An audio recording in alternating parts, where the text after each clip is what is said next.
Mm, mm, mm, mm. Is that Phoenix? That's right.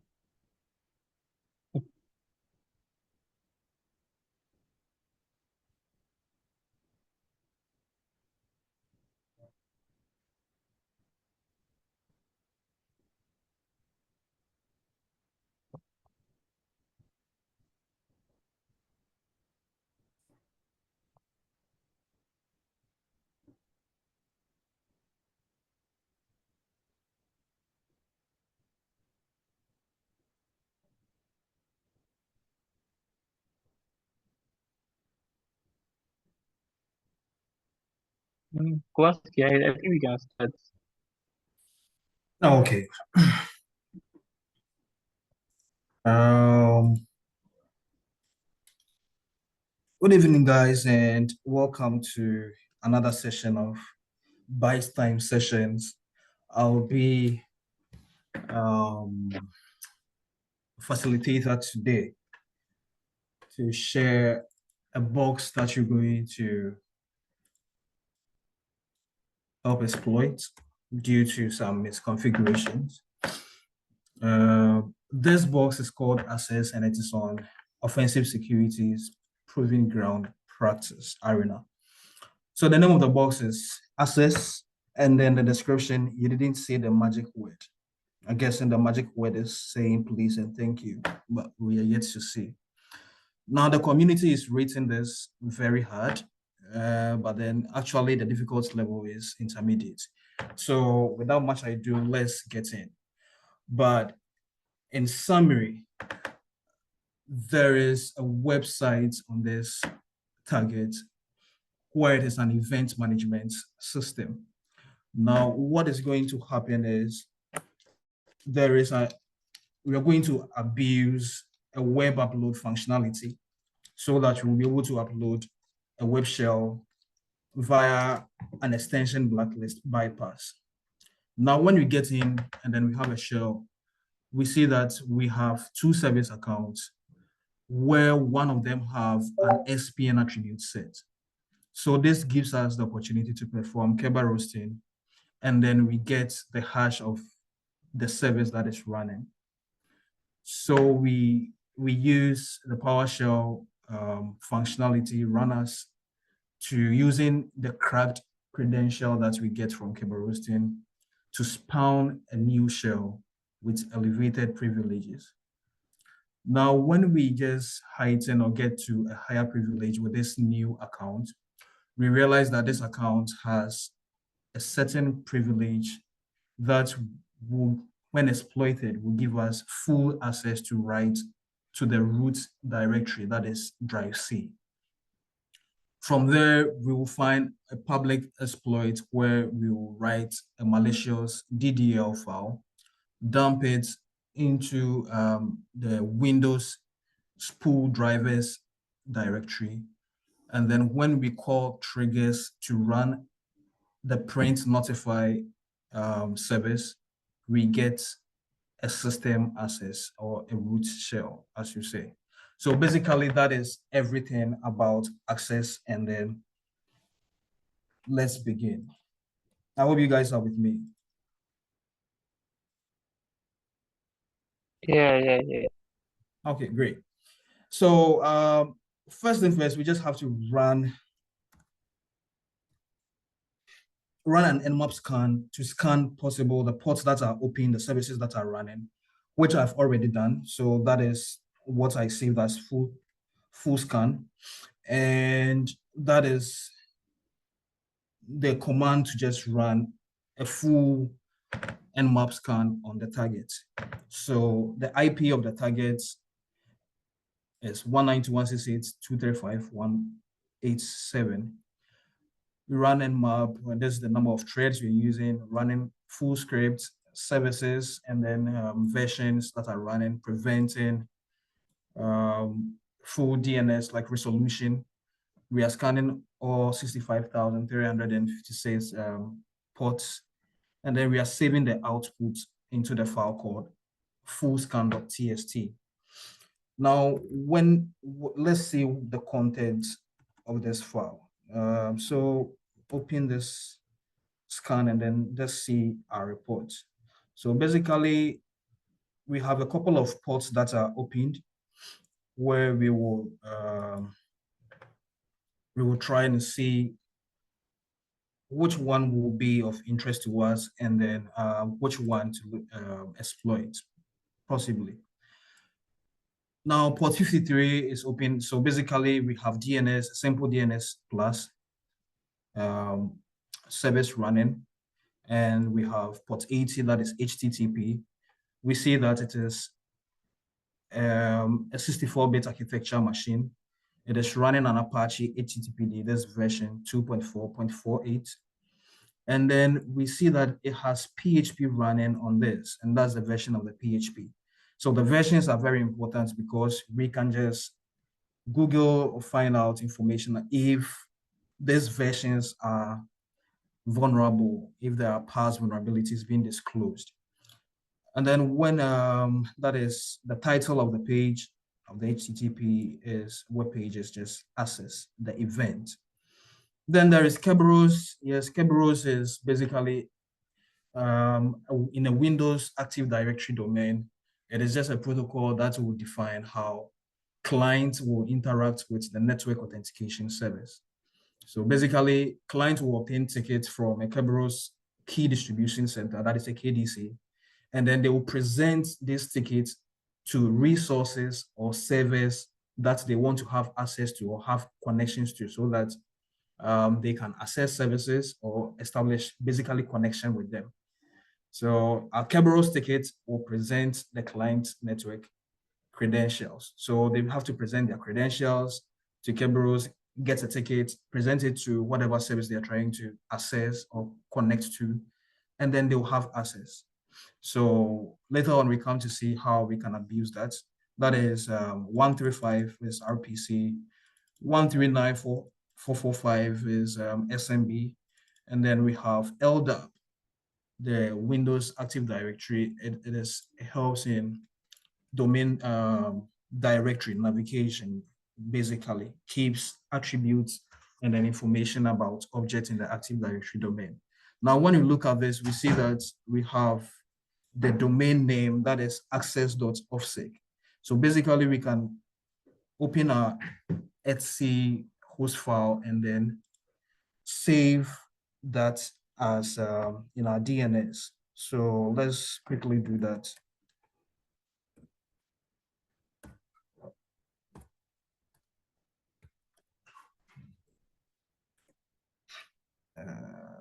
So our IP, this is our IP again. So that is our target IP. And then main name access.offsec. So we can save this as we go on to explore further. Okay, so we know there is LDAP running. Next service that we have is, let's see what we have next.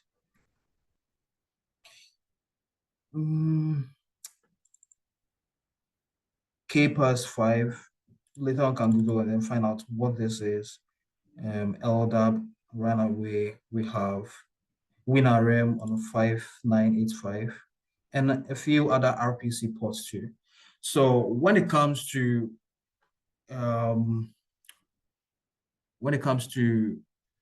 these open ports, usually web pages provide the widest surface area to perform attacks against.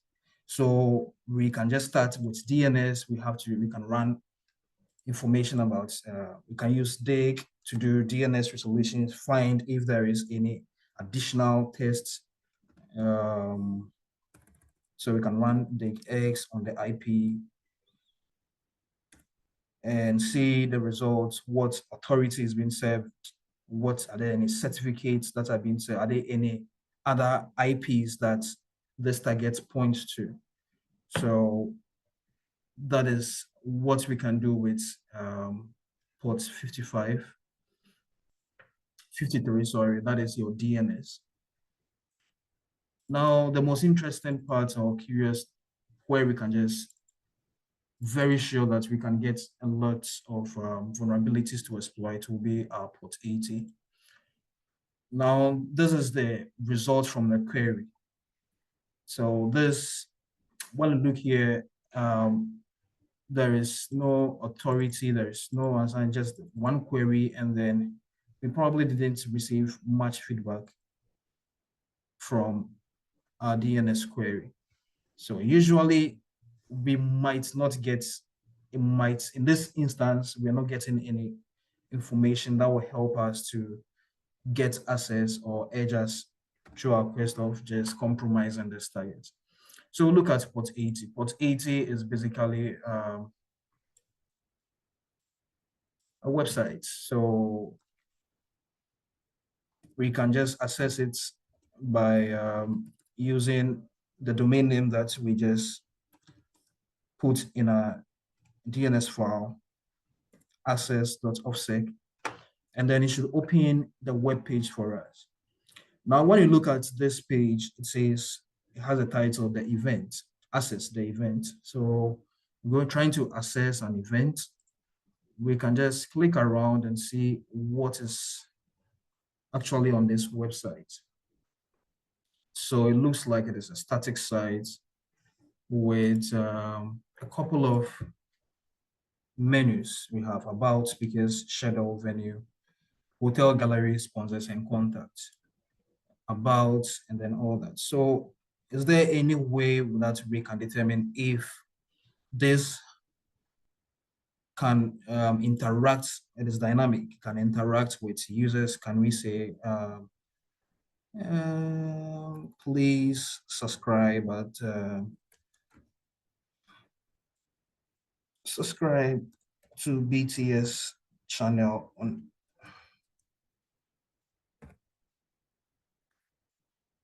and if we do subscribe, what happens? Where does the information go? It basically points to itself, so it goes nowhere, and all that.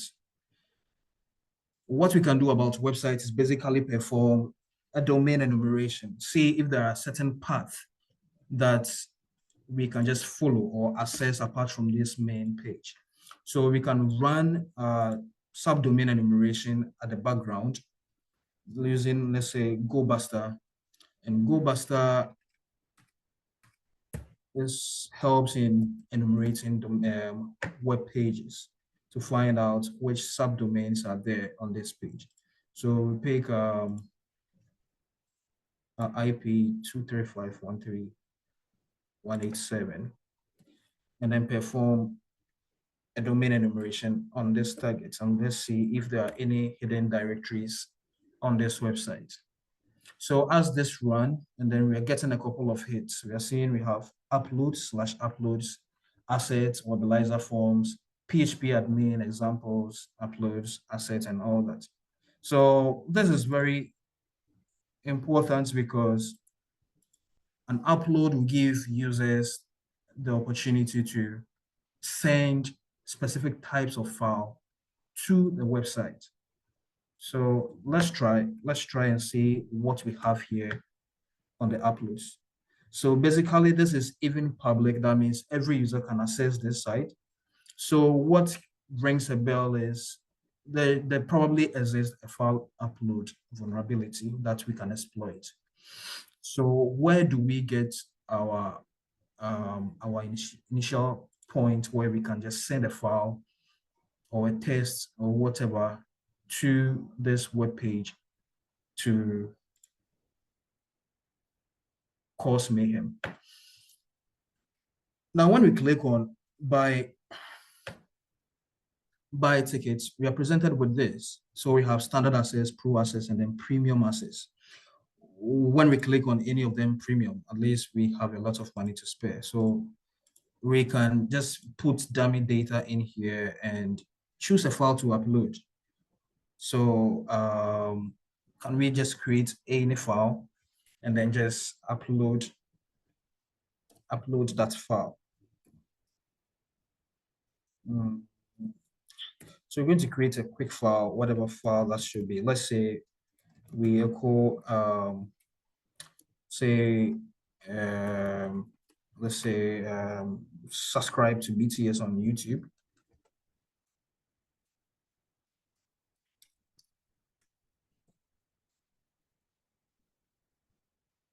And then put it in a file, let's say,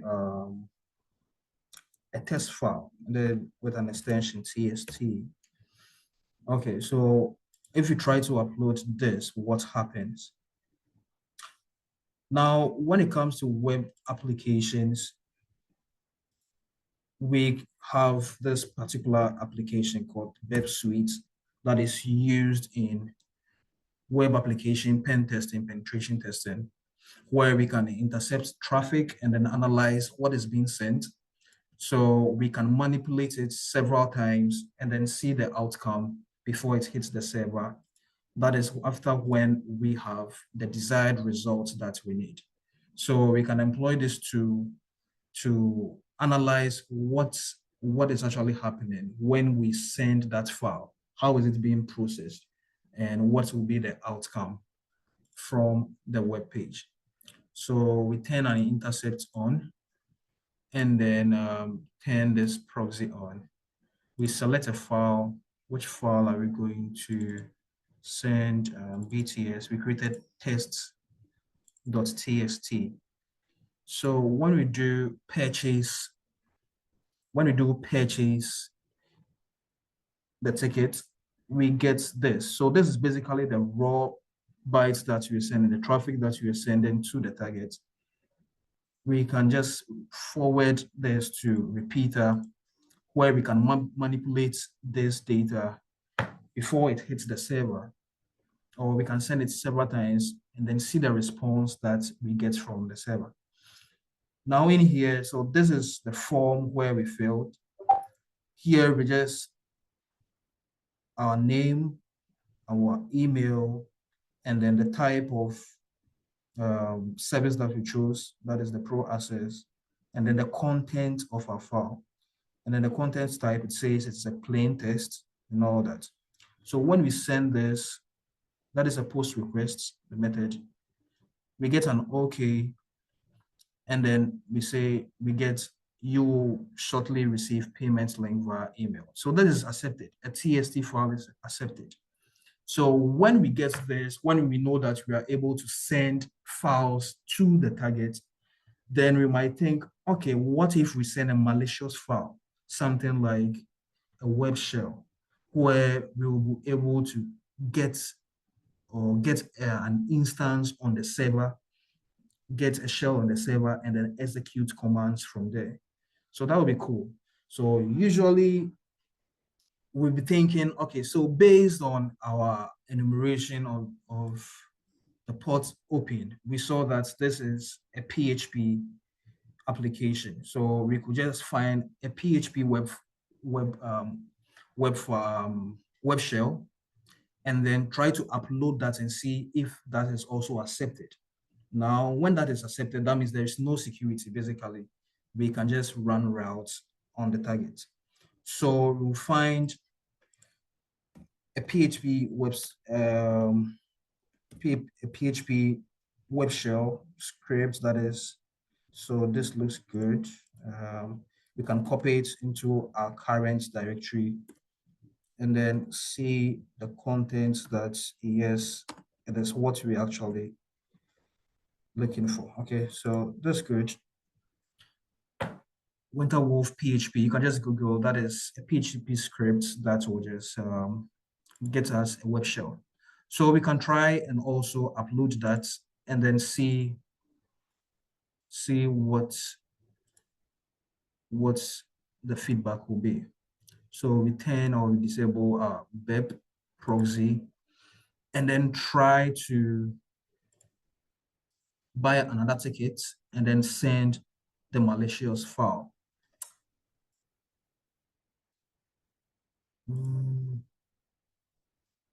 Okay, buy tickets, any of this. We fill this with junk and that we choose a script.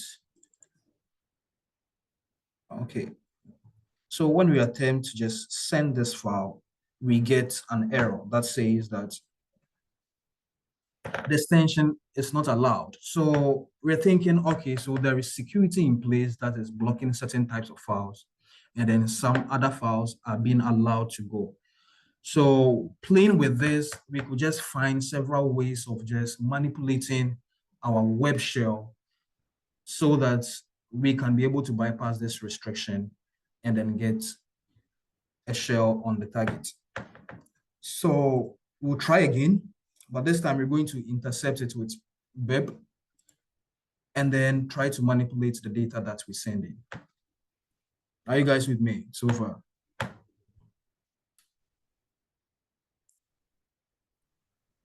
Yeah. All right. If there are any questions, please don't hesitate. And then ask them. So we're going to send the same file, but then we're trying to manipulate it, try to see if we can bypass this restriction. So we call on the turn on proxy to intercept the traffic we're about to send. And when we click on this, we intercept our traffic. Can I make this a little bigger?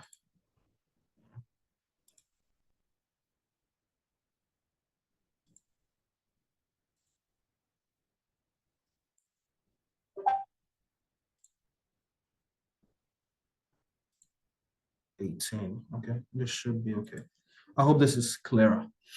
Okay, so when we intercept this same web file, so that's the content of the script that is going to just help us get a shell.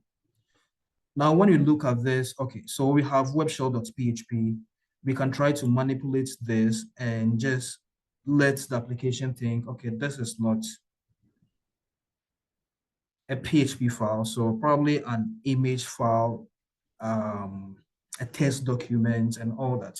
Remember, we sent a test document and it already went through, so we could just also attempt to do that. So let's send this traffic to the repeater already and then try to change the file name here and see what we get if we get to upload this malicious script.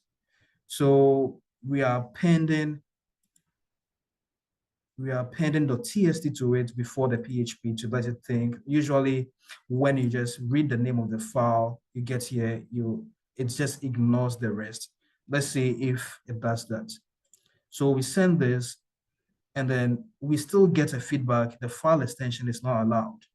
So what kind of file extensions, what other ways can we manipulate our file? We can just use, let's say, capitalize one of these and then send. That is also not working. We can use different PHP formats like PH, AR, far, that is also another PHP extension that is not allowed. And PHAT, also another PHP file extension and all that. So we're lucky, it looks like we are getting this went through .phat, but is that exploitable? That looks good if that has really gone through. So we could also render this page and see from the page that yes, indeed, this script has gone through. So it is just up to us to just go on the server, on the uploads directory and see if we can actually run this script to get a web shell. Okay, so we can just close Beb, disable this, and we can turn this off and come back here. So are we getting file extension still not allowed? So we go to the uploads directory and then see what we've uploaded. So it looks like we've been able to upload this, a webshell.phat. Let's see if we call that, we can have a web shell, phat, only if I can type. It says Well, it is not found. Let me just uploads, and then the file. So we actually are just getting the raw file and not getting the file itself. When you just click on it, yeah, it just shows the file. So it looks like that didn't also go anywhere. So basically there is an upload extension blacklisting bypass that we have to perform. So one important thing to know about PHP applications is that there is this particular file called an htaccess file in PHP that actually helps you to manipulate the behavior of your website. Basically, it serves as an access restriction. So basically, what kind of files are allowed onto this website or onto this web page, which extensions or which file types are allowed. So basically, we can try to see if this file exists. If it doesn't, can we even attempt to even overwrite it or put our own there so that we can say that any file with an extension, let's say BTS, byte time sessions, .bts, should be allowed to pass through. So that is basically our next goal to see if we can just get access onto this box. So obviously our PHP is just rendered as the content of the file and we are not able to exploit it. So let's try again, trying to see if we can upload a file,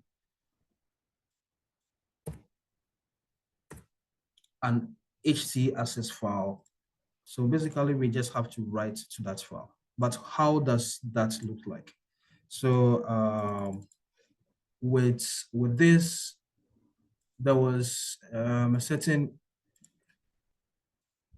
there was this training on Portswigger, the producer of BepSwing, where they had a solution or an exercise where you had to perform this same attack on a website, web shell upload bypass. So Portswigger Academy has like a web application academy where you can just try to learn about web application security and then pen testing. So it's a great resource. If it is new to you, you could just try check them out, obviously. So basically in doing this, in the solution to this, I had to just write this into an htaccess file where we are literally saying that, telling the web application that allow any file with this type of extension to run on the application. Basically, that is all. So we add this and then echo that into any test file called and then name it .htaccess and upload to the server. And then we can have a web shell. So we can just do that. We echo that,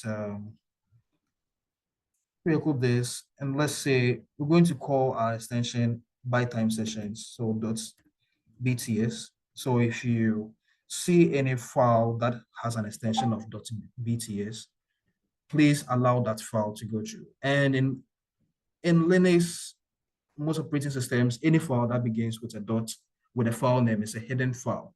So basically, it wouldn't show in the public domain, if you want to say, but then that file is existing on the file on the server unless you show hidden files. So we are writing this to add this access control to the web page and forcing it to take it onto the server so that it will allow us to just run any web shell. So we attempt to upload file again. So your name, BTS, name is BTS at OffSec, and pro access, we choose our file. BTS, we have. So normally if this is hidden, show hidden files, we are not seeing this. If you are doing this and then you're not seeing the file you created, it's because it is hidden file. You have to right click and then select show hidden file so that your hidden file will be shown, and then we can select that. And then when we do that, we see that, yes, it has gone through, that has been uploaded. So basically, we can rename our web shell, that is our malicious script, which is webshell.php. We can rename it into the one with an extension .bts. So we have this ready. Now we're going to upload this file because we have instructed the web application to accept any file with this extension .bts.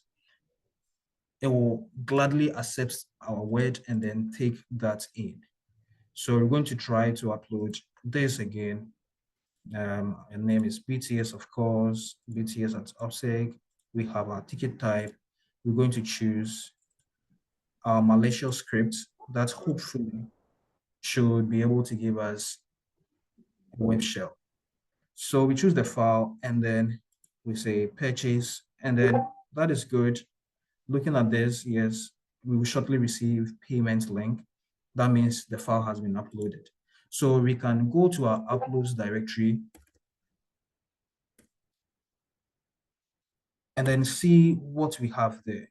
So yes, this is on the server. And then when we click on it or we run it, we see that we have our script has been executed. And then that's too big. And then we can see that is the path for commands. Let's see, who are we right now? We see that we're executing commands on the server. So that is our user. So that is our initial foothold. We have a username called SVC Apache. So probably that is the Apache service running. So which we can find much more information using this, but it is only showing in our web browser. So what else can we run? So who am I is trying to see what privileges do we have as the user SVC Apache, and this is that. And we can basically find a lot of information practically on the server. So system information, we know that the server is a Windows Server 2009. So our notes taking, because we are enumerating the targets, we're getting more information about the target. We should be able to take notes and then be aware of the environment we are in. That is situational awareness. So what kind of architecture is this?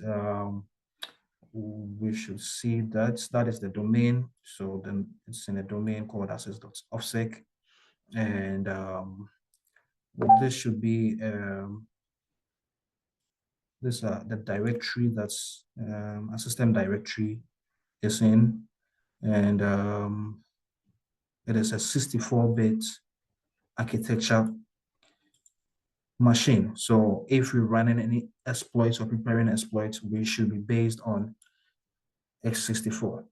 Okay, so that is fair enough. So we have our first foothold here.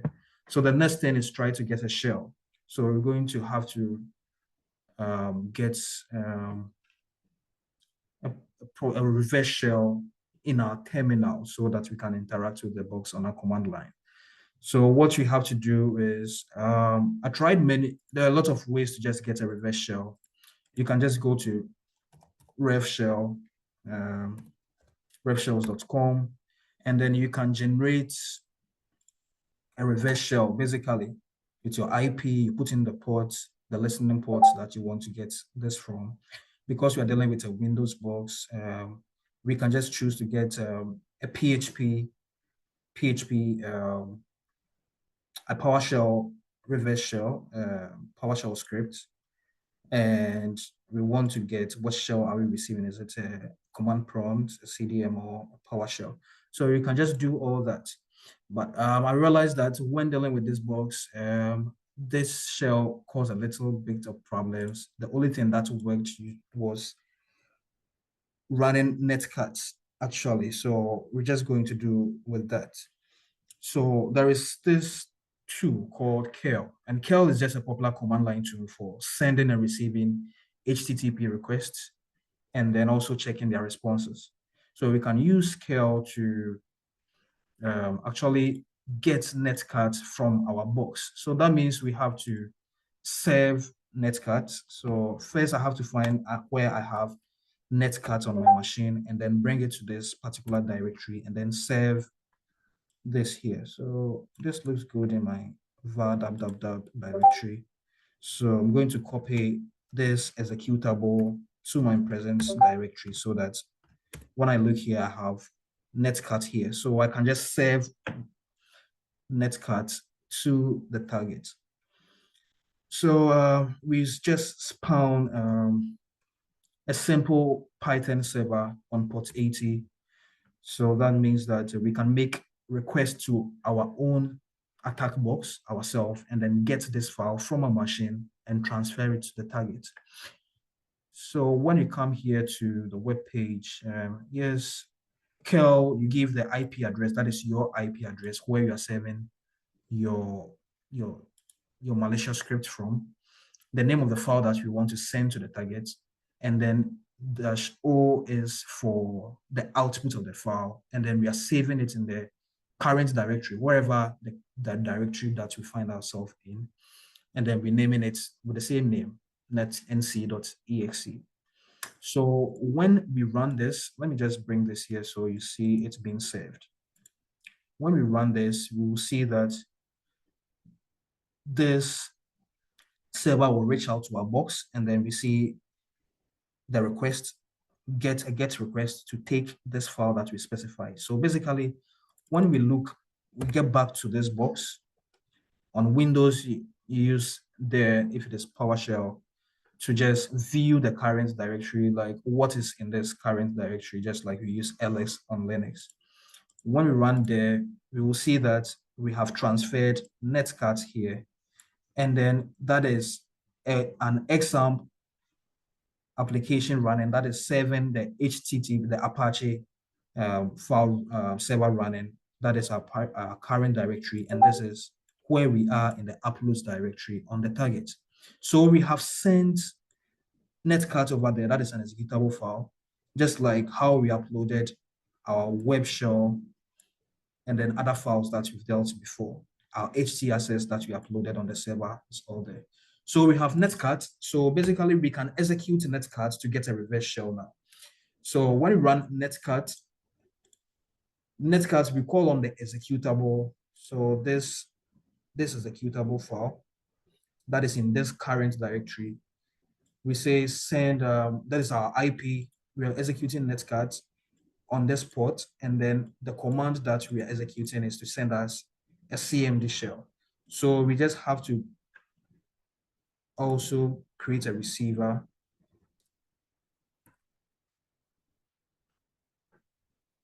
RL wrap, netcat, and then LVNP on this port. So we are creating a netcat connection to listen on this port. And then when we execute this, we should get a shell back onto our target. So this is the first phase. So we have this now. Basically, we are no longer executing commands in our browser. We are having it in our terminal. So that is where we are at the moment.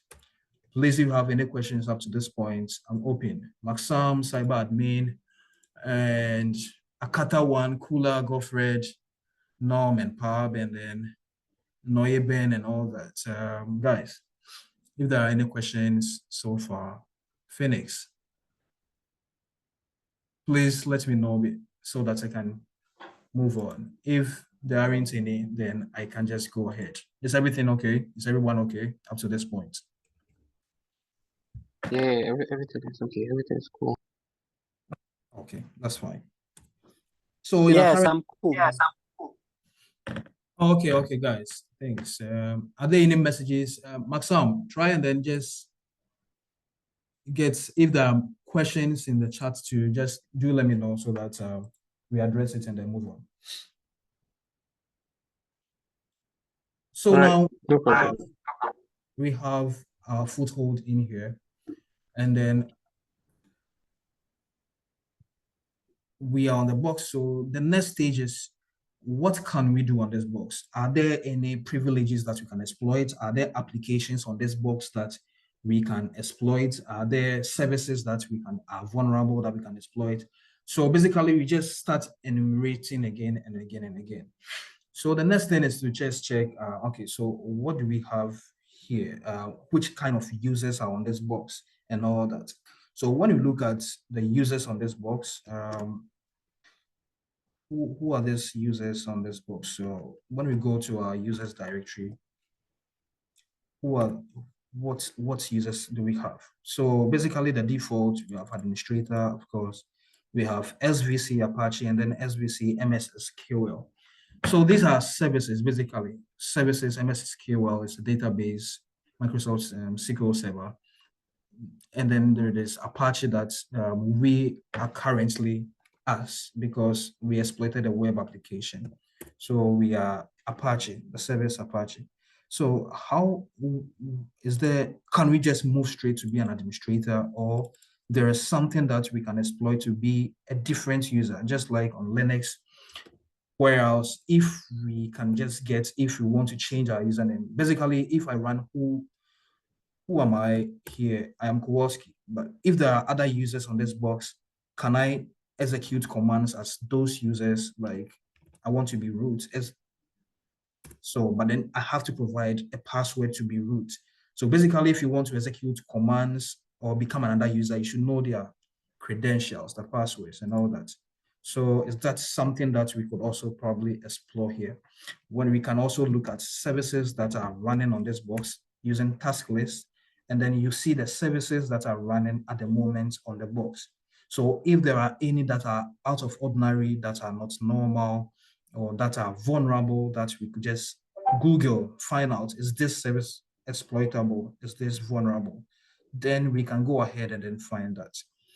So what we do here, because these are services, these services are usually have some privileges that allow them to perform certain tasks that ordinary users might not be. For example, this user that we see here, SVC MSSQL, is a database server. So databases usually they interact, users interact with them, services interact with them to get probably authentication, find access as a way to authenticate to other services and all that. So if we could probably see the permissions of this user or this service account called SVC MSSQL, then we could probably see if there is any way that we can become that user and then leverage on the privileges that this account service has, and then probably try to escalate our privileges from there. So that is our mode, that should be our mode of thinking now. We could also just dump Windows WinPs, that is a script that is used to perform enumeration on Windows so that it could probably point out our next step of exploitation. So let's see what this user SVC MSSQL, what information we can find on this user. Now, the information we can find on this service account is quite few. Some of its attributes are empty. That means we don't have so much privileges to find much more detailed information about this. We see that it is part of the domain users. That is the full name of this account. And then the account never expires. Last time it's the password changed, and then the last time it was set, and all that. But looking at this, we should get more view into the whole environment. And there is this script in PowerShell called PowerView. Now, PowerView, this is a better option from GitHub. PowerView is just a script, a PowerShell script that actually helps in enumerating. We get much more information, detailed information about certain objects, accounts, services, and all that, so that we get a better sense if there will be vulnerable if there is anything that we can do to escalate our privileges. So let's try and then bring PowerShell Power View onto this box and then try to execute it to see if we can just find much more information about this application. So let me see if I can just locate Power View on my box, and I think that is the only source that I get. So I'm just going to copy it here.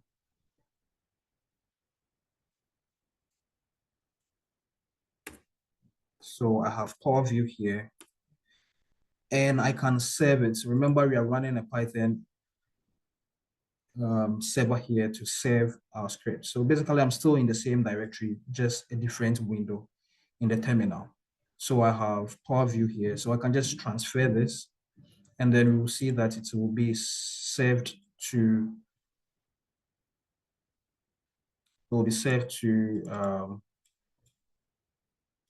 our target box.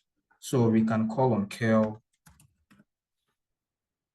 our IP, which is 7 web applications. And because we are serving on port 80, we don't need to specify port 80 if it were to be any other web shell, because this HTTP is basically port 80.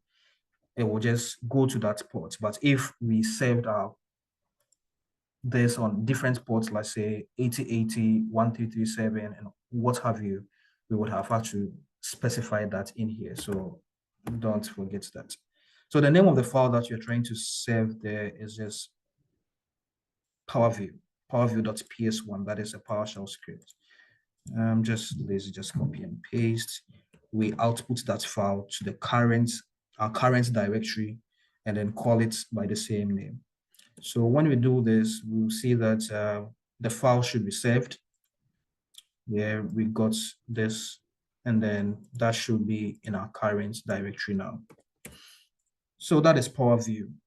So in order to run Power View, because our current shell is CMD, we just have to upgrade to PowerShell. So we can call PowerShell.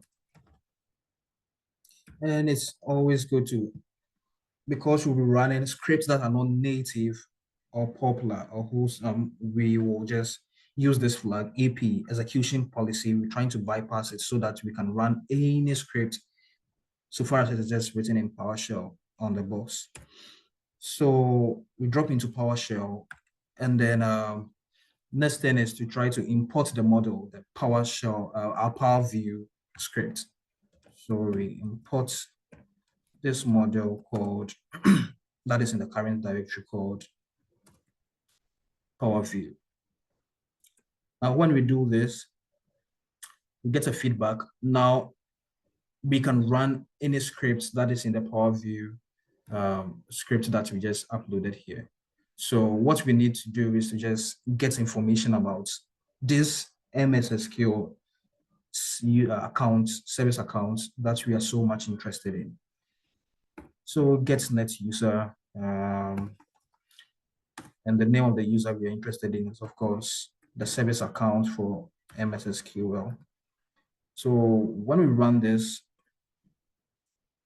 we get much more information than when we run the net user at first. So this gives us a lot of, these are attributes about this object. So basically in PowerShell, objects are just anything with attributes. So anything that we create, it can be the users on the domain, it can be services, computers in the domain, organizational units, and everything that there is in an Active Directory domain system. So when we run net user, which is from the PowerScript model, we see that there's much more attributes of this account that we didn't see when we just run net user at first. Now, among all these attributes, yes, there is a some account name that is stored in the security manager of Windows security.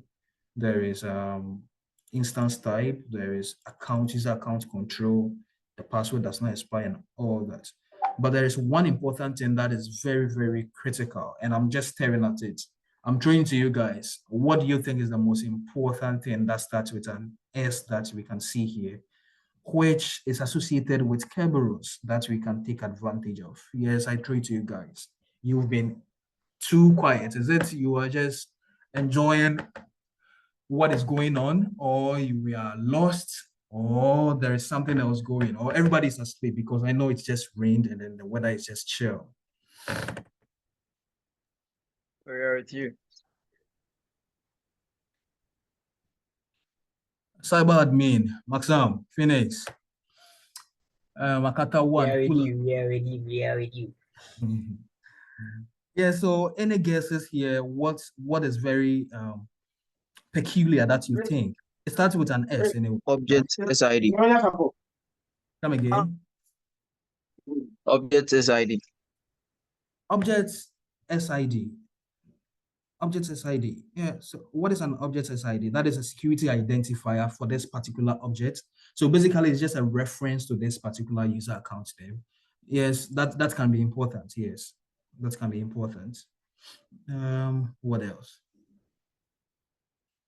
All right. So let's not just waste. I just hope this just doesn't keep long. So so this is very important. Now, what is the service principal name?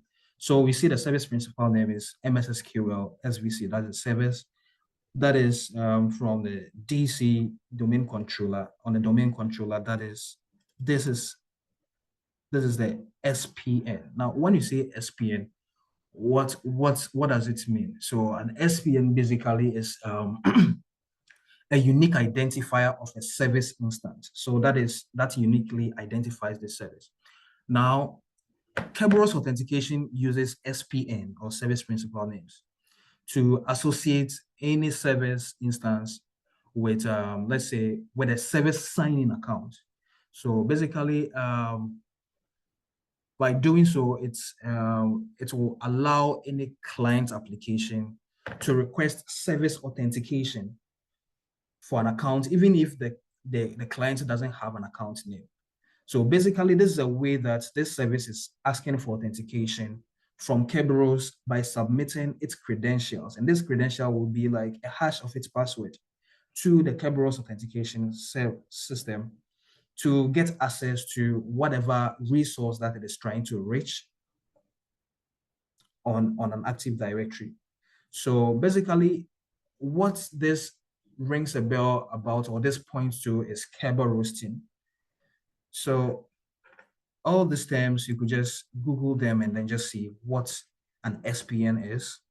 Basically, that is all that we are doing here. We Google for information. We see something, we just find what it does. So what is an SPN according to Microsoft? Service principal name. So it tells you that, yes, it is a unique identifier for a service. And then basically for any service to perform authentication to in an Active Directory domain, it has to present its credentials to the KDC. The KDT gives it a ticket, and then it can just go ahead and then present the ticket to get access to a resource. So what we can just do is that anytime we find a service account, SPN being set, that attribute being set, then it is just pointing to Kerberosing. So basically, Kerberosing, we should also Google that for, we are all beginners. What is, when you say Kerberosing, what does it mean? Kerberosing SPN. Okay.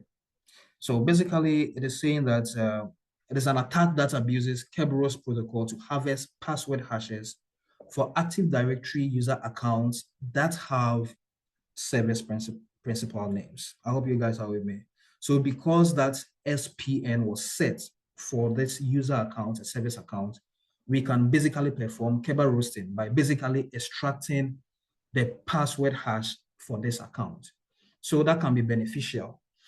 So we go in there and then try to find a way. How do we go about by harvesting a password hash for a service account?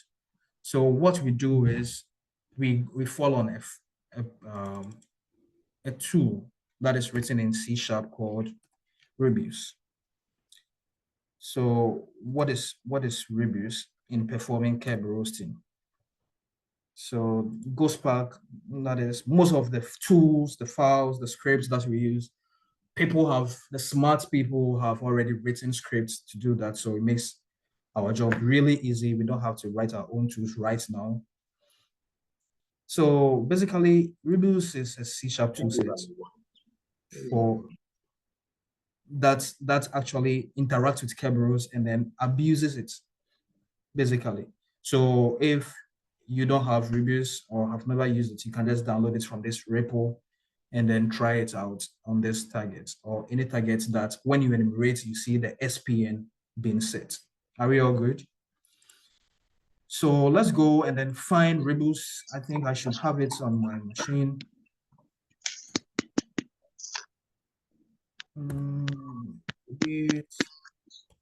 Find it. I don't have this. Where can I find Rebus? Right. Nothing. I think. Where did I keep this? All right. Let me just try and find where I have this file. Else, we just have to just download from the repo again. I think I should have this somewhere. Staging. I have some bad boys in here. Okay, so I think there is Rebus here. So we could just copy the Rebus into BTS.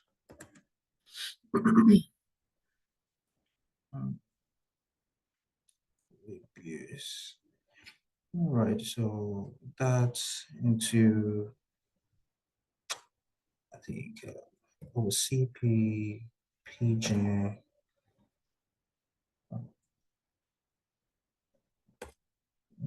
Get to work, I think. Let's see.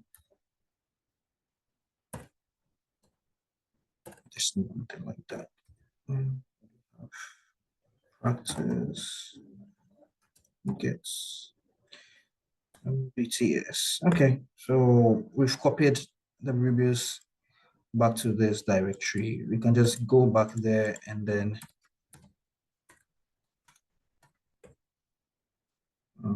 there's no such. This is crazy. Yeah. Okay, so we have Rebus here, so we can just save it because we're just saving this directory, transfer it to the target, and then run it over there, and then see what we get out of it. So quickly, we come up here and then call again on curl. Yeah, so just curl IP 192.168.45.157. And then the name of the file that we need is Rebus. Oh no, that is not it. Bad spelling.exe. And then we output it to this current directory and call it by the same name. Okay, let's see if we have Rebus transferred.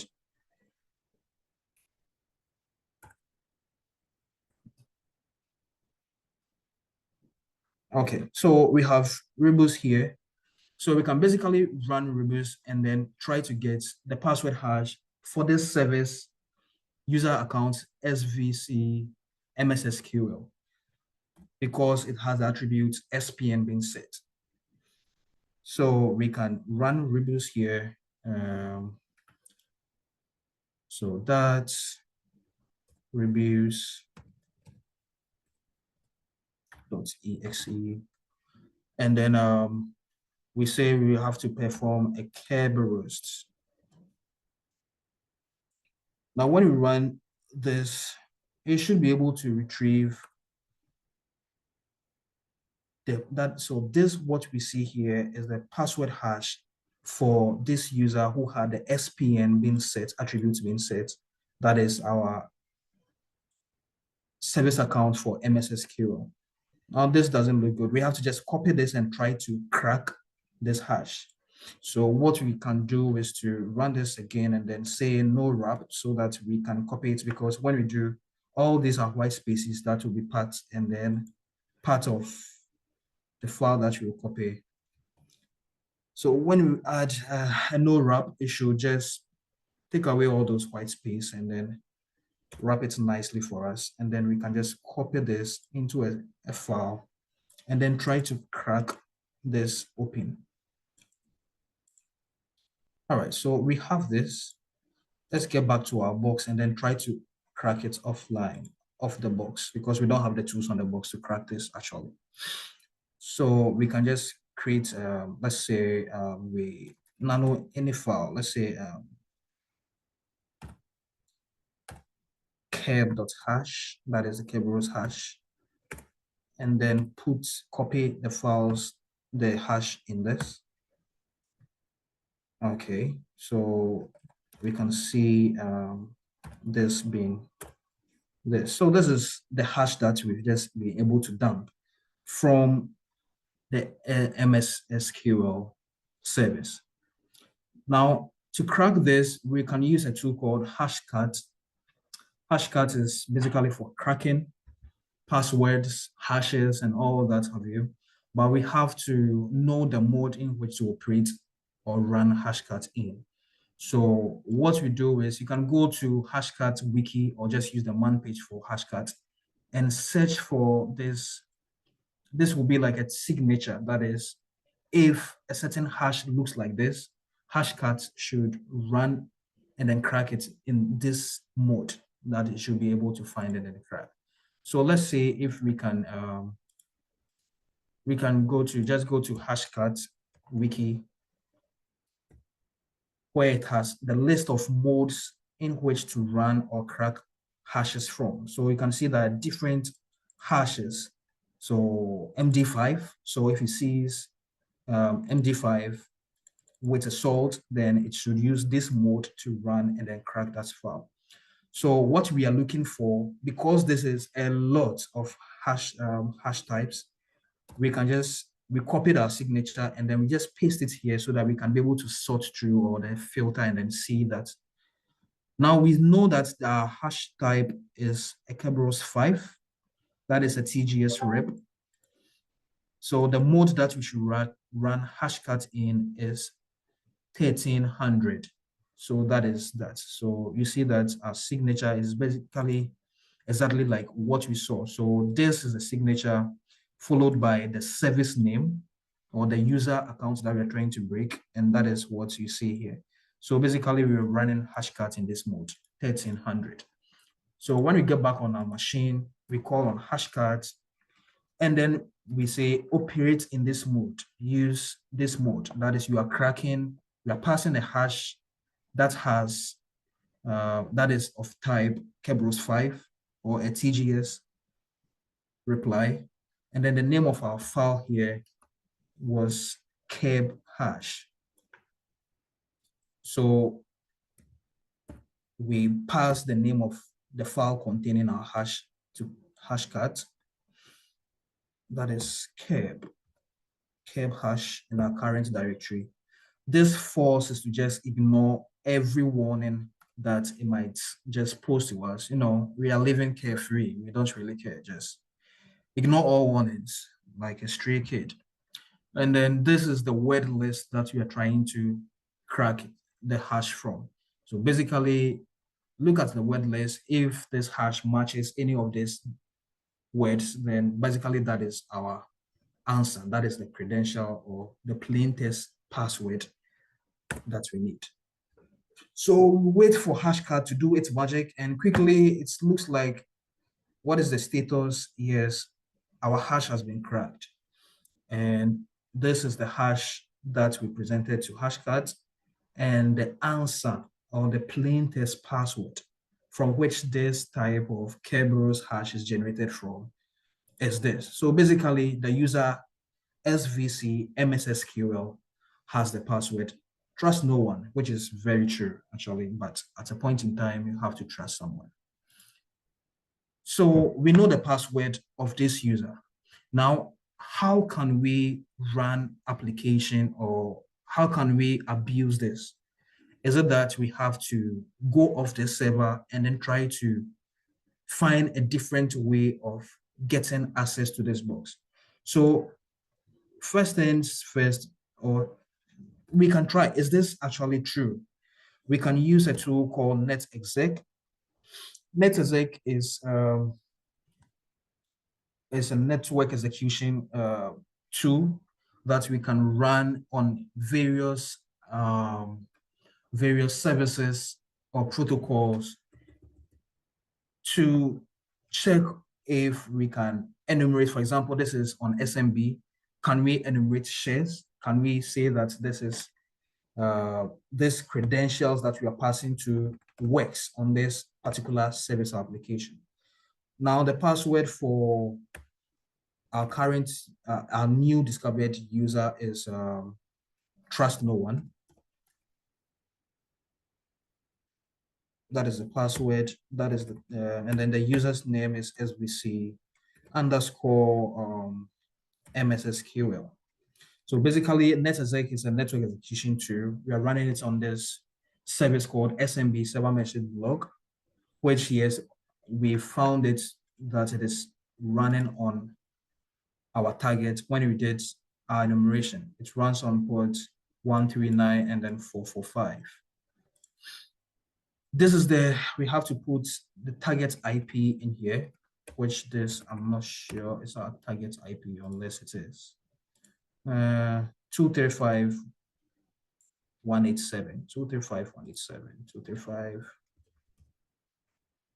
235.187. So these are targets. We are passing it a username. So this service, these are the username that we discovered, the password that we cracked. Let's see if we can confirm that the credentials are right for this user. So we run this on SMB. SMB, if it is true, it will list the shares on the server. And when we see that the shares on the server has been enumerated, has been listed, then we know that this credential is true. That means that this service has a password of that. So we have a valid credential here. So we can execute commands as this user now. Is everybody okay up to this point? So these are the shares on the target. We have a new account that we have a credential for. So that is great. We are making progress. Now the next thing is, so we have a valid credential now. Now what? What can we do? So what we can just look at is basically, a while ago, I was demonstrating this to you, showing you that in Linux and in Windows, for that matter, we can run commands as a certain user. So, for example, if I want to run certain commands, like for example on Windows, for those of us on Windows, you can run, for example, you downloaded a file. And let's see if I have a file. And then you right click and you see run application as administrator. Basically, you could be Akata1 on your Windows machine. You download a setup, but Akata1 it's not the admin on your box. Or you have a machine and then your sister has a user account on it. Your sister doesn't have an admin privilege. So your sister will right click and then do like, run this application as my brother Akata1 on this box.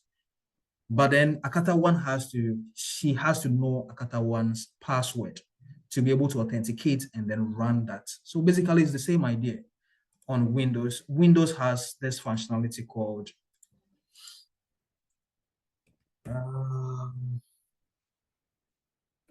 Windows has what we called runners.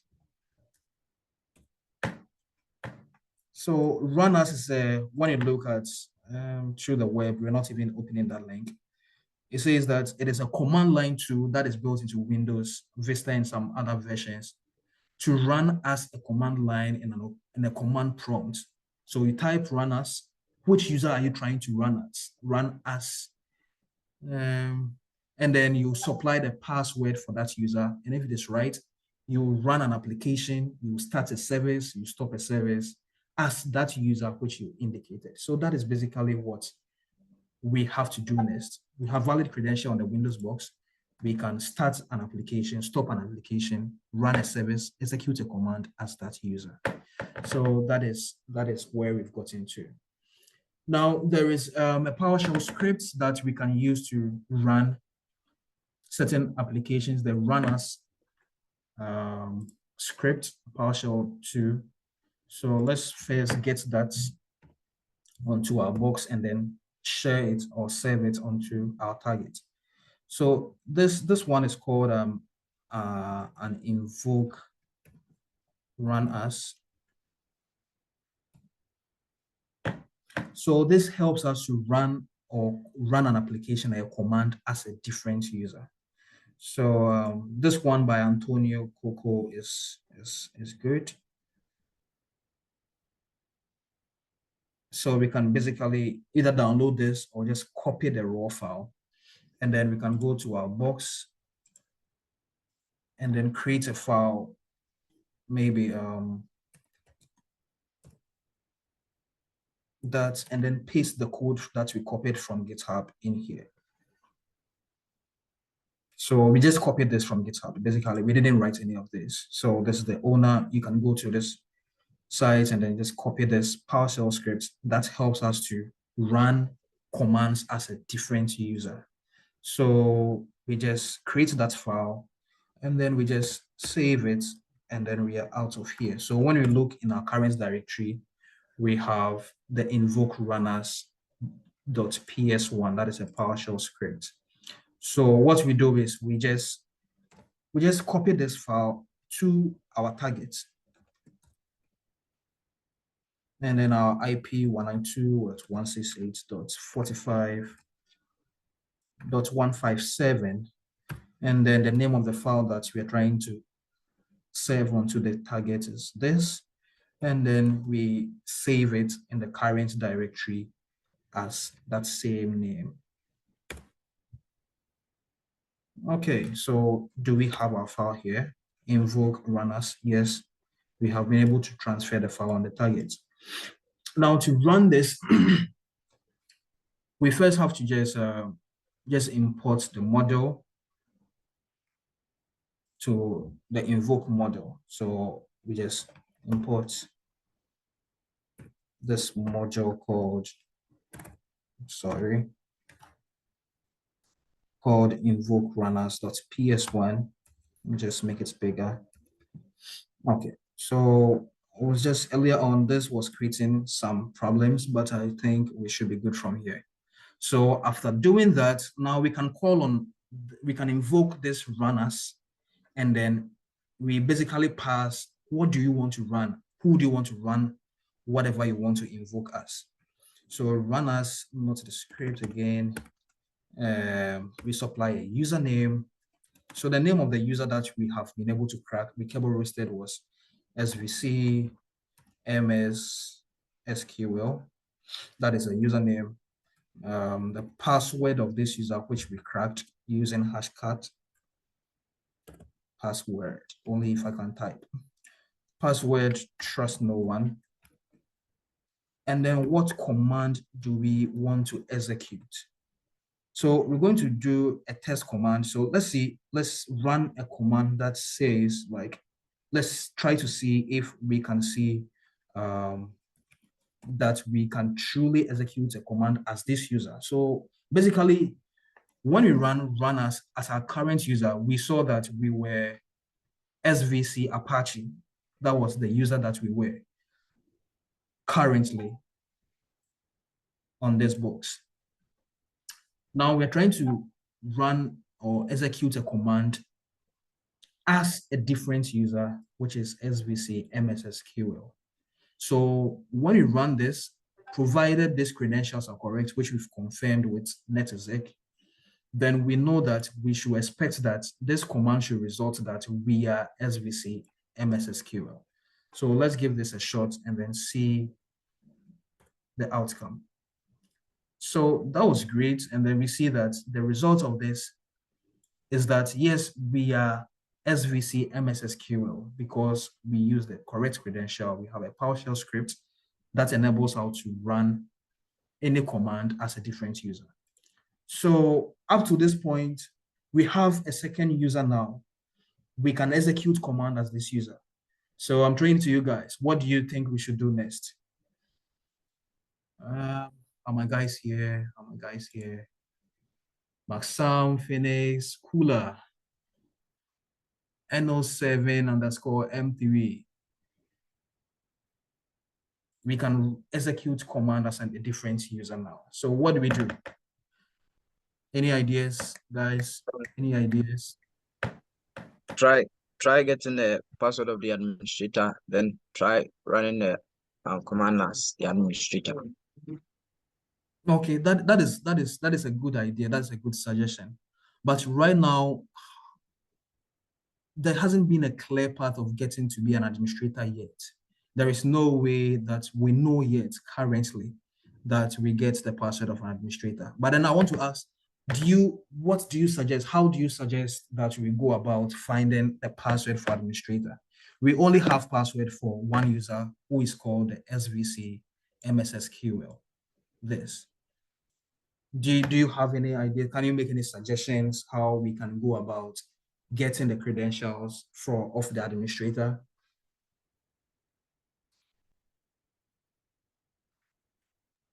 I can't say.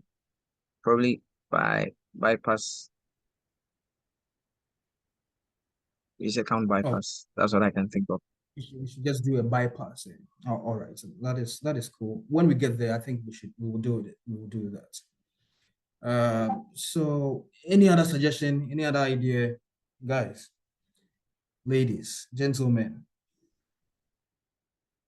So we can basically become the user now, because when we run who am I, we are still SVC Apache, but we want to become this. So basically, we can generate another shell where we can execute code and then become the user, so that when we run who am I, we will be actually that user. We will be in that user's account. And that user we are talking about is than MSSQL. Are we good? So instead of running just who am I, we're trying to spawn another shell where we will have this user's shell that will become this user. So what we can do is, with that same command that we're able to execute this to become this user, we can say that, hey, we already have, let me just even go back and then just run this for you guys to see where we are at the moment. We are in the public, the web server where it is public. These are the uploads directory where we have downloaded all this. So we can say that the command we want to run is, we still have netcat here. And remember, from our web shell, we used netcat to generate a shell. So we can basically use that same netcat to just spawn another shell. In this case, we will not be SVC Apache user anymore, but we will become the MSSQL service account user. So that is the logic over there. Sorry, excuse me. We already used this port 666. We're going to use a different port. So now our command looks like this. We are executing a command. That is why the runner says executing a command where we are providing the correct credentials, valid credentials to this command to execute a netcat. We're executing a CMD, just spawn a shell, a CMD command prompt to ourselves. So let me just open another window, another terminal, and then run netcat here. But except on this port, we're running on 777. So we are listening.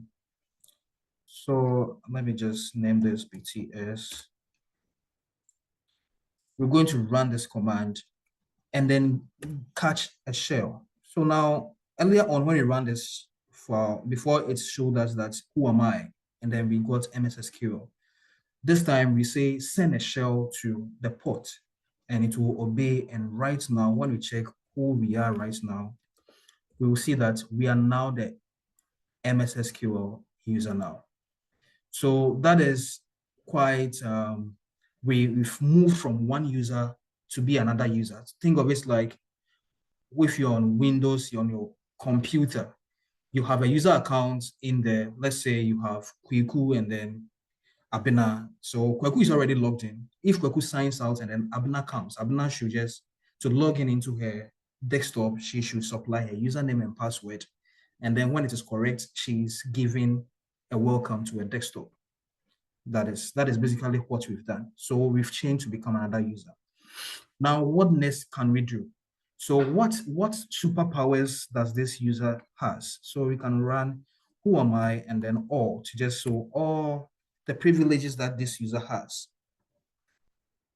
Now, when you run this is the SID, object SID, as someone responded that we should look at. Yes, that is it. These are some groups on this box that this user MSQL might be part of. And then these are the privileges that this user has. Now remember, when we were up in here, our privileges that we had, I think do we still have them? I'm not sure we still have them. We run privileges, and then there were some privileges that the Apache user had, which we couldn't exploit any. But when we look in here, there are some different ones that MSSQL user service account has that the Apache user doesn't have. And if you had taken notice, an example is this, SE manage volume privilege. The Apache user doesn't have this, but MSSQL has this. So we should be interested in seeing that what does this do? This particular privilege, what does it do? When we just Google this, and from Microsoft, let's see, Microsoft, what do you say? What is this? Let's see, let's specify Microsoft's documentation. What is this? That is a user right. The managing user, okay. So the SE manage volume privilege allows specific volume level management operations, such as locking the volume, disk defragmentation, volume dismounting. Basically, you have access to a disk. That means a drive. And when you look at this description, it's actually also written here. Perform volume maintenance task. And examples is what we saw over here. So this is very interesting because if you're giving me access to a drive, let's say drive C, your root file, I can basically do anything there. Then that opens a can of worms where a lot of things can go wrong. I think there should be a note here about how dangerous this could be. So Microsoft is saying that note that this particular privilege is explicitly enforced by a system based on that. Okay, that isn't a warning. All right. So what can we do with this? Is there anything that we can do?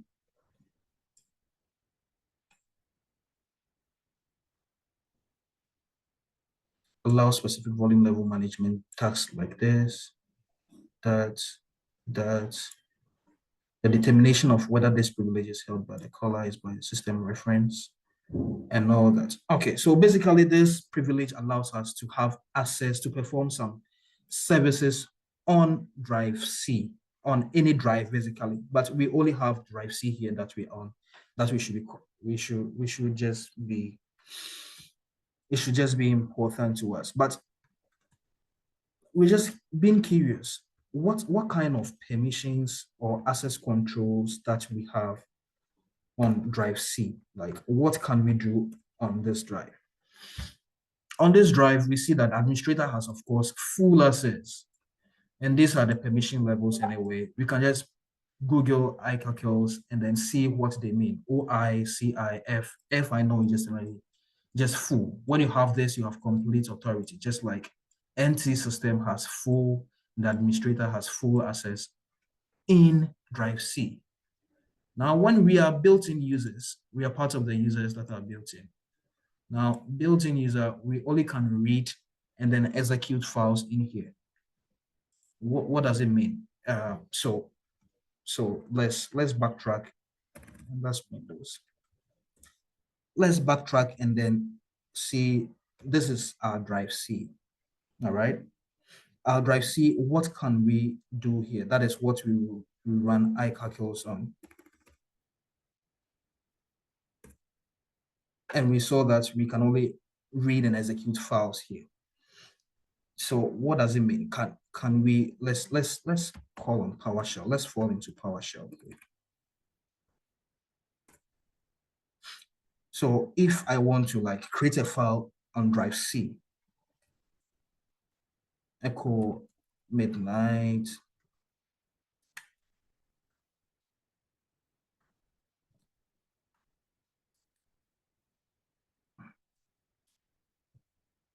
So if we just create a simple file here and then put it in a certain file, let's say we're creating a file, we are typing this to be in a file, let's say in called midnight. That is bad. We're trying to create a file on drive C. Let's see this.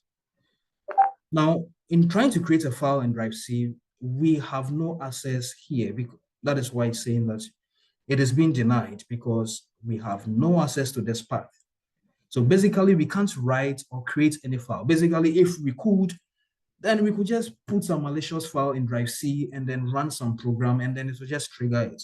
So that is an access path over there that is checking that users who are not privileged to have certain access are not given. But this is the case that when we run whoami.priv, we see that there is this privilege name given to us. So is there a way that we could exploit this so that we can be able to write on drive C? So that will be our next focus here. So let's Google this and then add exploit to our search term. Remember, everything that we know or we do, we just find information. That is all. We just ask Uncle Google to just give us information. So when we ask, we shall be given. And then we are seeing that there is an SC, the first GitHub publication says that this exploit grants full permission on drive C, which is exactly what we are looking for all users on the machine. So basically, if we go and then get this exploit, where this kind neighbor called CS Enox, shout outs to CS Enox, says that he's written this tool that we can use to exploit our privilege of SE managed volume exploits so that we can write or have a full access to drive C, which sounds very interesting at this point. So this is the executable file. You go to releases. This is the file. So it's an executable Windows file. We can just download it. So I will go and then copy its link, go to my box, and then try and then get this particular exploit. So I'll use the tool called wget. You can basically use the wget to download stuff from the internet. It basically works like curl. So just what you're doing, just HTTP communication requests, and then you ask nicely, and then you'll be given. So do we have this? Okay, so we have it. We have the file, which we can check what kind of file this is. This is an executable Windows file for Microsoft Windows. So it's an executable, that's the exploit. So hopefully when we put this on our tag box, we should be able, and then we run it, we should be able to get access to write on, have full control on drive C. That is how scary this looks like at the moment. So I hope we are still MS SQL. Who am I? Yes. Let's try and get to this user's home directory, which should be in users SVC MS SQL. Go to this users desktop. Okay. So what do we have in the desktop of this user? Okay, so those of you who are interested in flags, this is the proof that we were able to get a user level access account. So we've got a foothold on the machine. So this is the reward that we get and then present to offensive security to give us some points, give us some cookies, because we've been good boys and girls. So we download our exploits onto this box using curl, of course. Our IP is 192, my IP is 192.168.45.157. And then the name of the file that I want to get from my attack box is what you see there. And then I want to just save it right here on my desktop. So when I look at my desktop, I should have XE manage volume exploit. So we have the exploit in here. And what we can do is to run the application, just run the exploit, do it, just do it. So this is how we run this, and then something has happened. Some entries have been changed. Are these entries that are regarding access to our volume? Let's just check once again our privileges on drive C and see if anything has magically happened. So on drive C, when you run iCalculus on there, now we can see that yes, something crazy has happened. Now it is not just read and write, we have full access on drive C. So ladies and gentlemen, we have taken over drive C. We have full access. That means we can write to this file, we can delete files from it. We can basically do whatever we want with it. We can burn it to the ground, but God help us, we want to do that. Now, when we just, let's backtrack and then go back to CX exploit.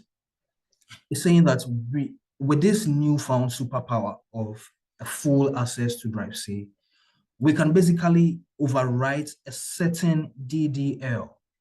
And what is a DDL anyway? Anybody, what is a DDL? Guys, I'm training to you. What is a DDL? It's a dynamic learning library. It is a dynamic learning. Did you say learning library? Link library. A dynamic link library. Okay, but you said that, but what does it mean to the ordinary person? When you say dynamic link library, what do you mean? I think it's part of the drivers which control certain program. Thank you. Well said. So basically, that is a shared library. In whenever a process or an application is running, it forms part as part of the code that supports, presents it with certain small codes that perform specific minute functions, so that overall there is like the whole execution of the file comes to fruition.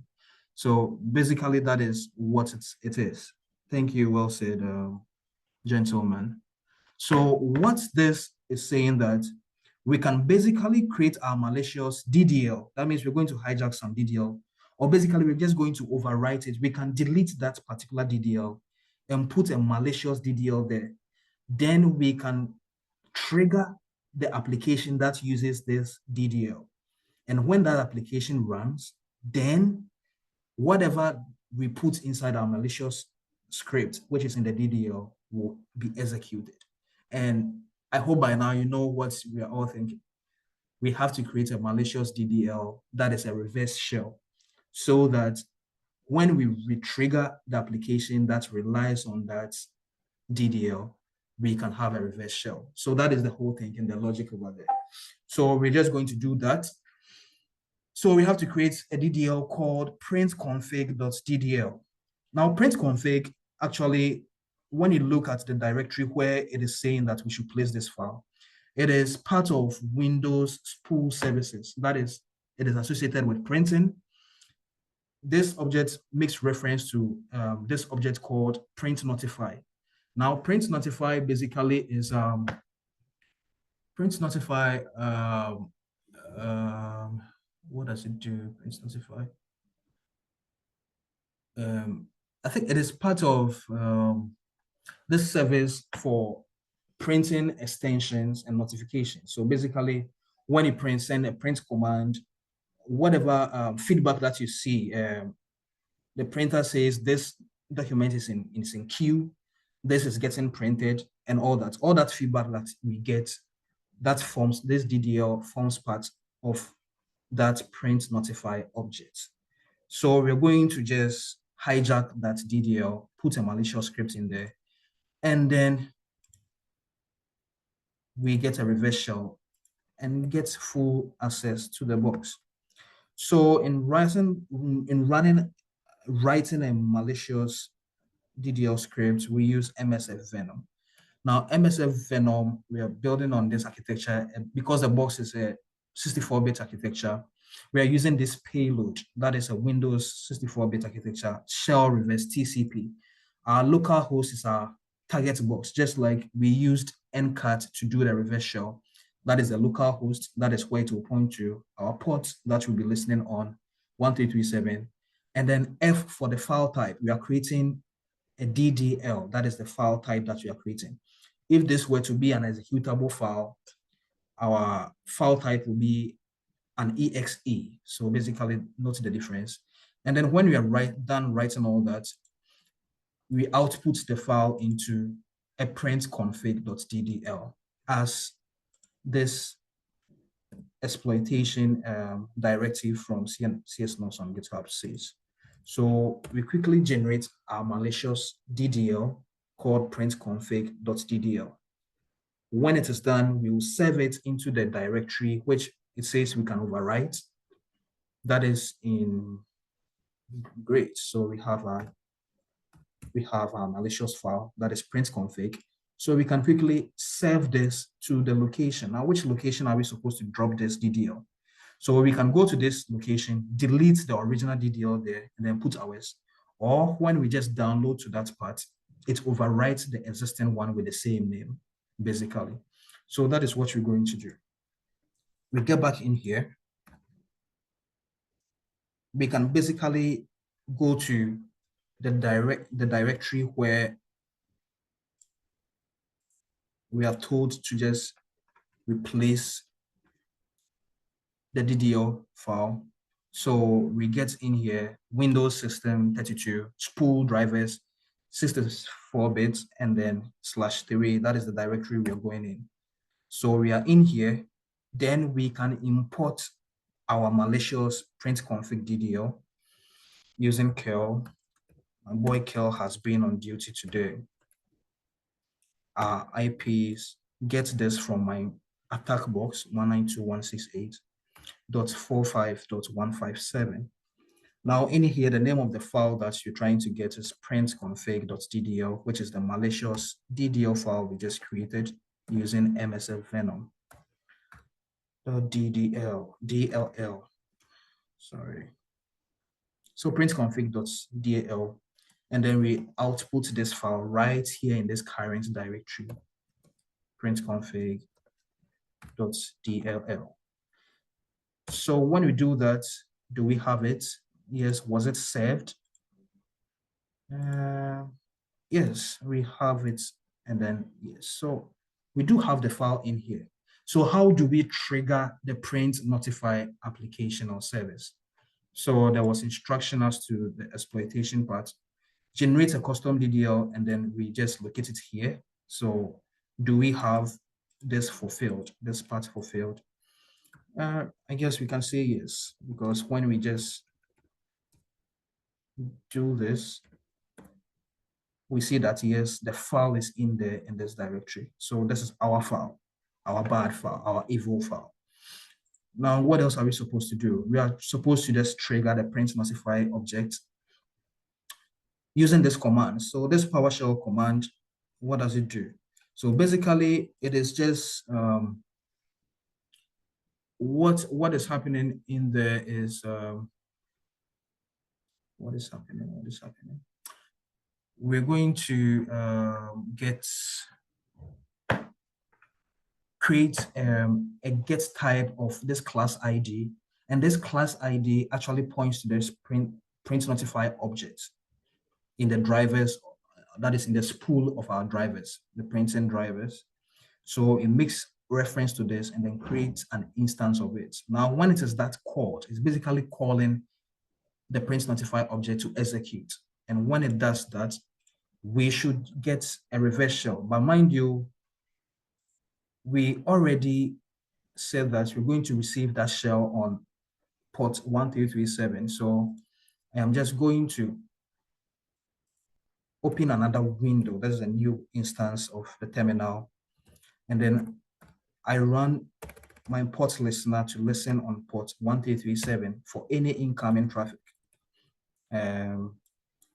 call that you might get. So let's go back here and then start with the PowerShell execution of triggering. We're trying to trigger print notify to execute. And we know what happens when it executes. It is going to fall back on a DDL, going to require a DDL to execute, which is the same DDL that we have poisoned, the evil DDL. So this is the first code to run. And when we get here, the second part, we also execute the second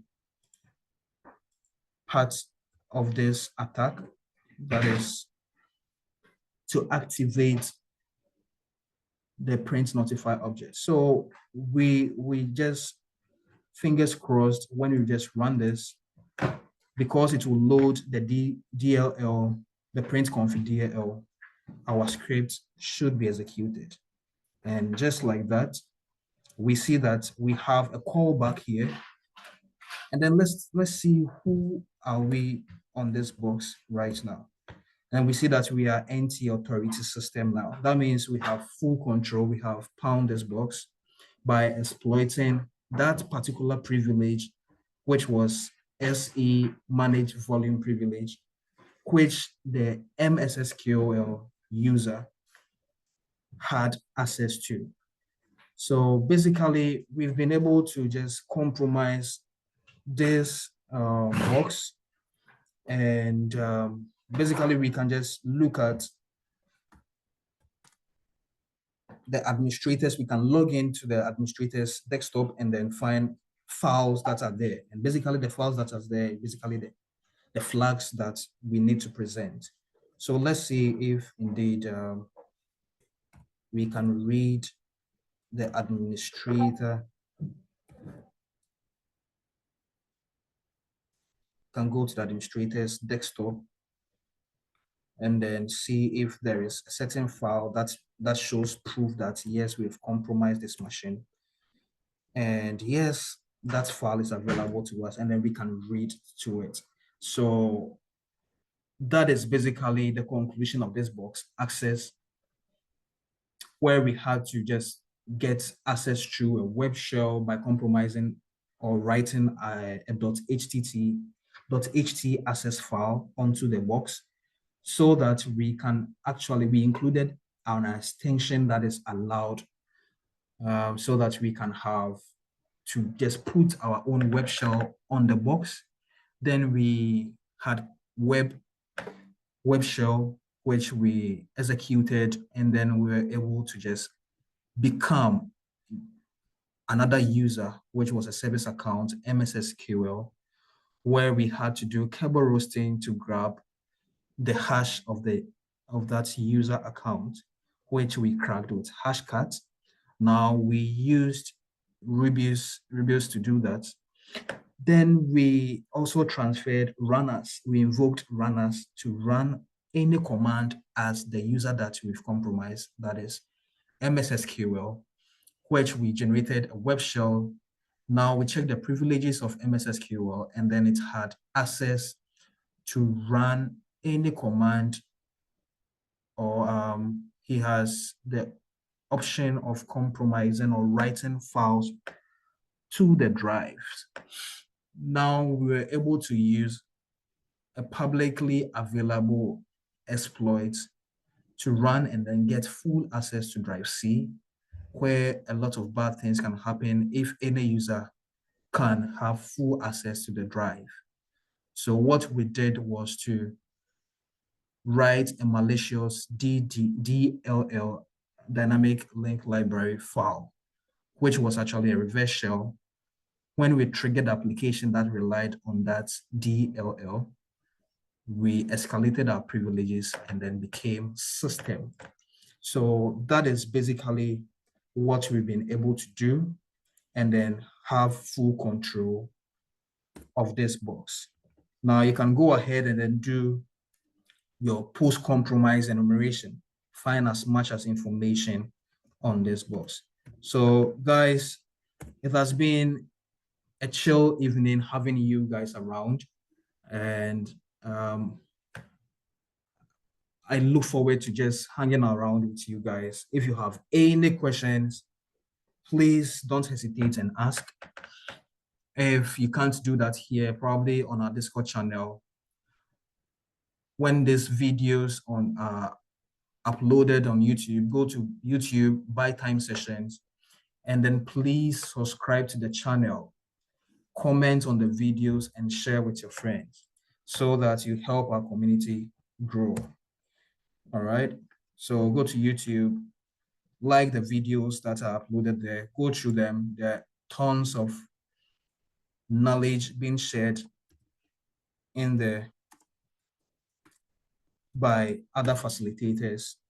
So please go there and then subscribe to the channel, like the videos, watch them and share. Comment on them if it is helping you to study. If you have any questions, please don't hesitate.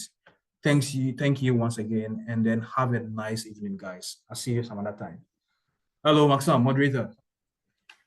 Yeah, hello, Kowalski, yeah. Yeah. So thank you for a wonderful okay. thing. We really learned a lot from this box. I don't know if anyone has any questions to ask Kowalski before we call it a day.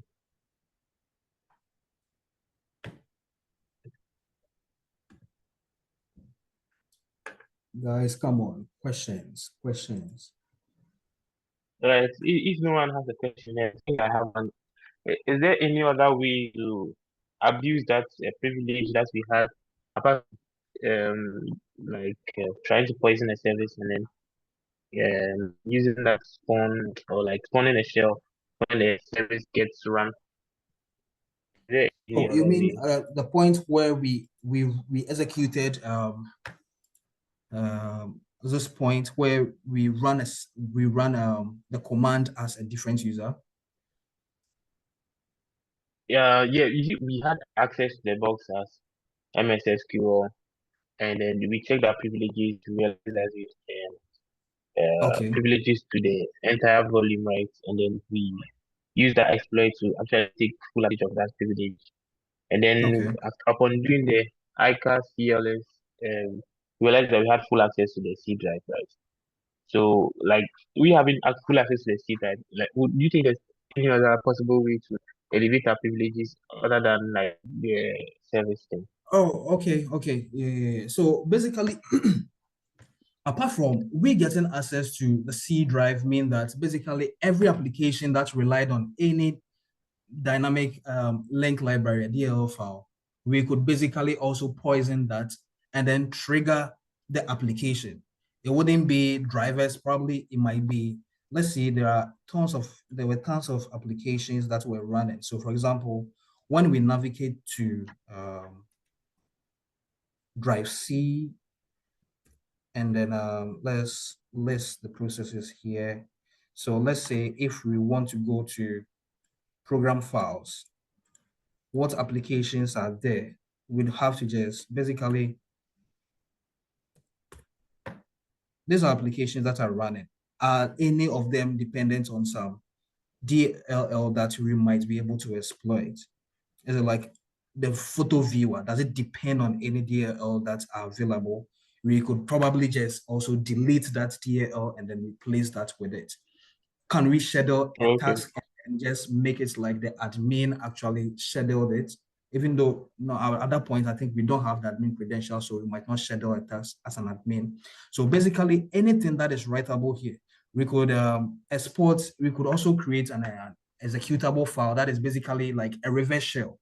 So instead of creating just a DLL, we could just create a reverse shell that is an executable file and then dump it in there to get a callback. So I think there should be there should be a lot of opportunities for us to just escalate our privileges once we have like full access to the drive C. So basically every application or service running that is dependent on any library which we can infect, we could have a callback as NT system. So I think that is that. But of course, we can all go back and then just try to find alternative ways of exploiting this box. So that will also be cool. So I'm just going to Oh, look that's at wonderful. that and then share my findings. So you guys, yeah, I think Yeah. there is a question. I think someone is asking what Rubius was used for. Yeah, Rubio's it's just an executable file written in C#. It is used to interact with Kerberos. Like it interacts with Kerberos like what services has authenticated with you, and can you please give us the hash that they authenticated with you with? So basically we use that for Kerberos thing. So we use that to Kerberos the second user who had the SPN set. That is how we became the user MSSQL. Okay, that's wonderful. Okay. Sorry to interrupt. One more question here. Okay. Okay, so from a defensive point of view, right? How can we mitigate the attack vector for the privilege escalation? All right, so it's all began from here, where everything just was messed up, where we allowed a user to write an access control file, which is the .ht access file, where they basically told the server that, hey, I'm going to upload a file with this extension, allow me. So it actually began with the web security. We failed at that. So basically, one, if we should prevent users from creating access control lists or even just issuing commands in the form of uploading files to our server. That was the next part. The next thing was actually for Kerberos authentication. Once we get into the network, that is basically how Kerberos works. Unless this wouldn't have worked if the attribute for SPN wasn't set also for the user MSSQL, because you only are able to Kerberos when the attribute for that user is set. And because it was set, we could use Rubios to interact with Kerberos, and then it gave us the credential hash. So defensively, that could also be sorted out. And then the next thing is assigning permissions that users do not have a need for. So we should practice least privilege. So the principle of least privilege is give users what they actually need for work and not much more. So when we check our privileges, we saw that the MSSQL application had the ability to just write and then read on the drive. So that was when we realized that it had the SE manage permission being given it. So if that was also not the case, we would not have been able to also exploit that. So basically, it was misconfigurations that was the issue. It was not practicing least privilege that was also the issue. And then giving users access to write access control list onto our server. So defensively, if all this were done the other way around, we wouldn't have gone far, basically moved laterally, increasing our levels of privileges as we went on. So that is basically what a blue teamer could also do. And then, because there are tools like SIEM tools, anything that a user should do should have just sent an event where alerts will be just sent on our dashboard where we see that a user has written this particular file. On our box, a user is dropping executable files on the server, so which should not be allowed. So there should be some form of input sanitization on the web shell, on the web server. Our SOC center should also be able to just put in place tools that can just send alerts when certain things that are not right are happening on our network. So defensively, that is what we could have done to avoid all this. Thank you. That is a good question. Thank you, Kowalski.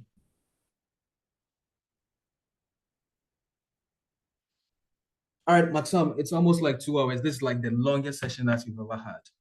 Guys, I think we should just, Yes. I just hope I'm able to even get home immediately. So guys, I'll see you in the next session. Have a good evening, and Maxim, thanks for having me. Akata 1, NO7, M3, Pablo, and then everyone who stayed, William. Thanks, guys. Maxim, Goffred, and everyone. Have a nice evening, and I'll see you in the next one. That's wonderful.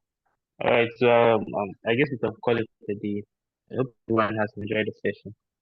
Yeah, so I'll be ending the meeting soon. Anything anyone wants to say before the meeting?